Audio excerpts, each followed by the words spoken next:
گیسو چو بافتی به شب اضطراب من، بردی به تاب زلف سر از دست تاب من. تابید روی ماه تو تا در شب سیه، من قصد بردم از ره دیدن عذاب من. نورت به دیدگان من افتاد و قصه کرد رخساره حضور تو در التهاب من. آیا شود که دیده پذیری تو از کرم، رویت به دیده آوری عالی جناب من.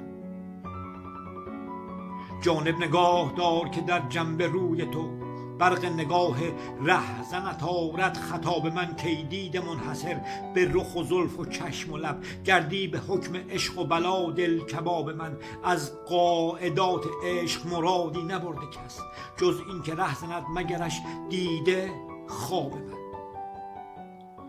من از عتاب چشم و اشارات لب چنین، دانم که چیست در ره عشقت ثواب من. خاموش سازم این لب حیرت چو میگزم، تا پیریم خیال برد ره شباب من.